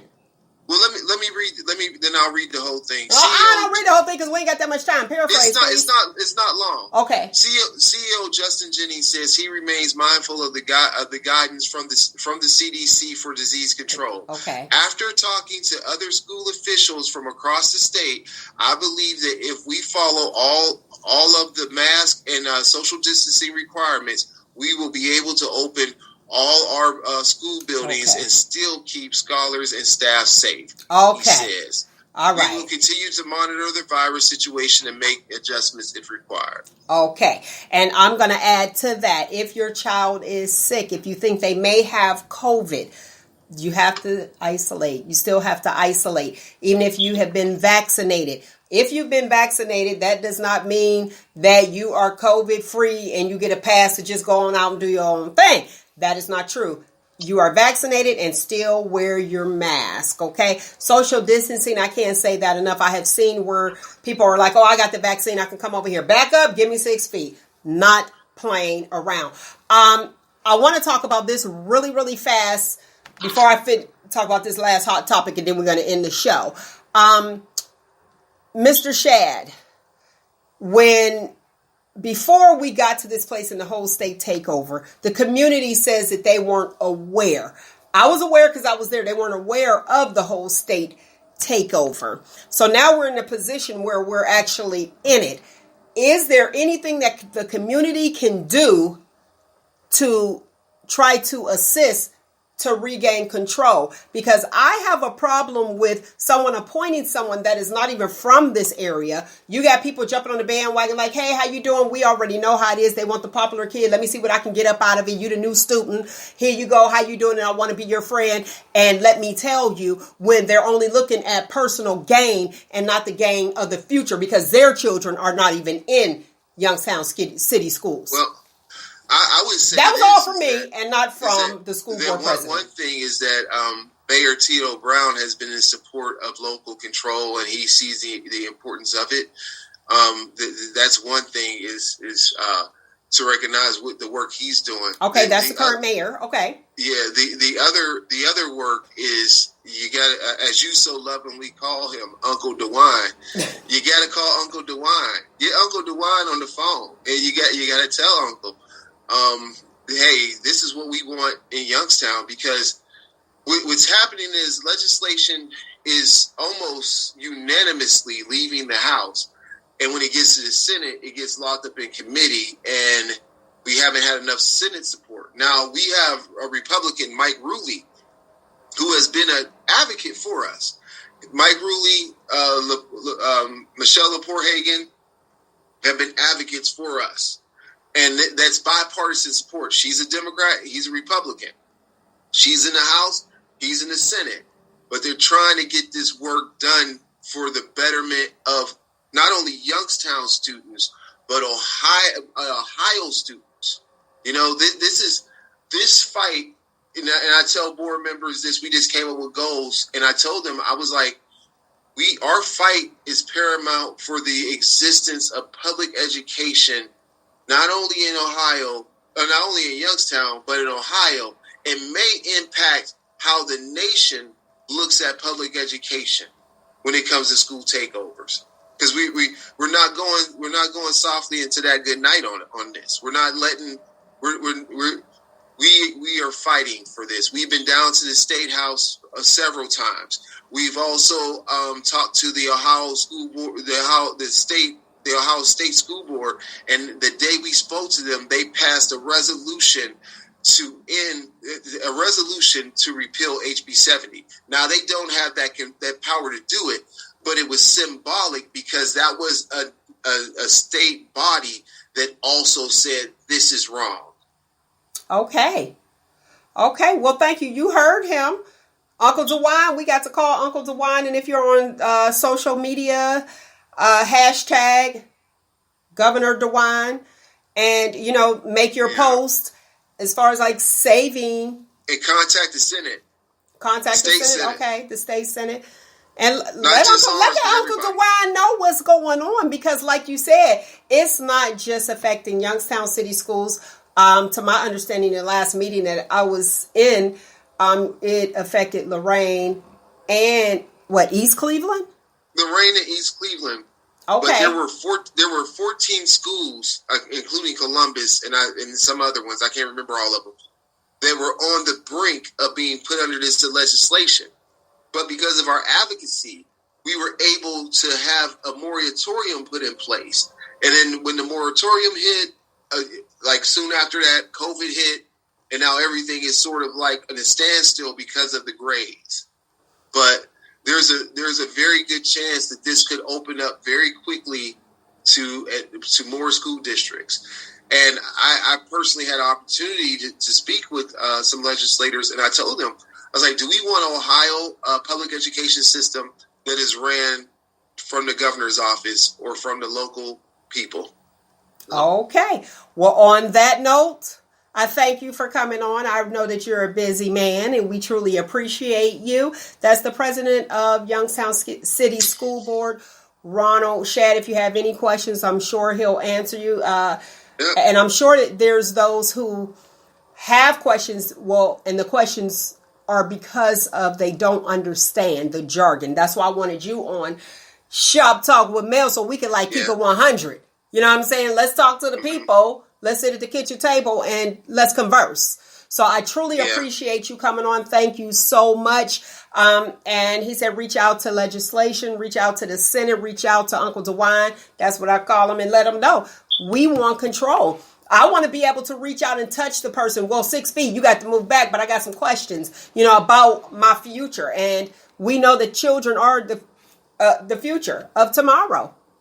So I don't want somebody that I'm never going to be able to talk to, but you can talk to. Well, listen, we voted them in. We voted the governors in. So guess what? Your vote does count, and the governor needs to listen to you. And I'm done. I'm off my soapbox on that. I want to talk about, so thank you again for coming on. I truly, truly appreciate you. For all my people with social, on socials, like us everywhere at Shop Talk with Mel. Join the YouTube, please. I appreciate you. Subscribe to the YouTube channel. We got to get this hot topic out the way, fresh off the press. Gorilla Glue Girl. You hear me, Nick? Yes. We need Roogle. Roogle got to come and talk to us about this one. But the Gorilla Glue Girl, listen, what happened?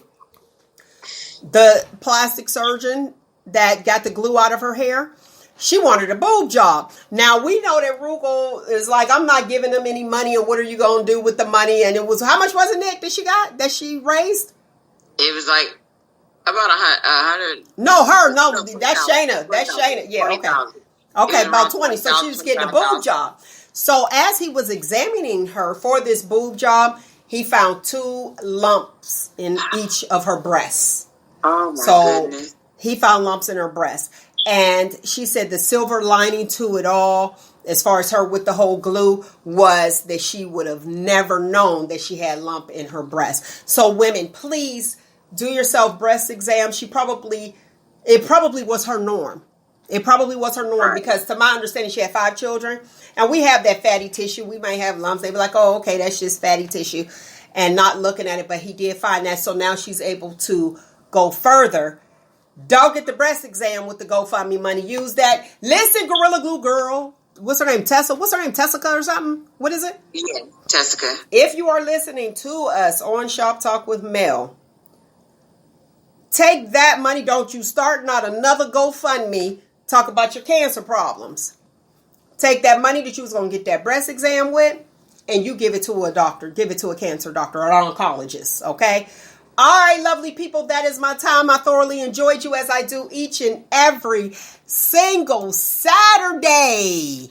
Find you, embrace you, most importantly, always, always love you. Until next week, people, Shop Talk right here on your Spreaker.com. And Blog Talk Radio, and all social networks. All right, be great today. And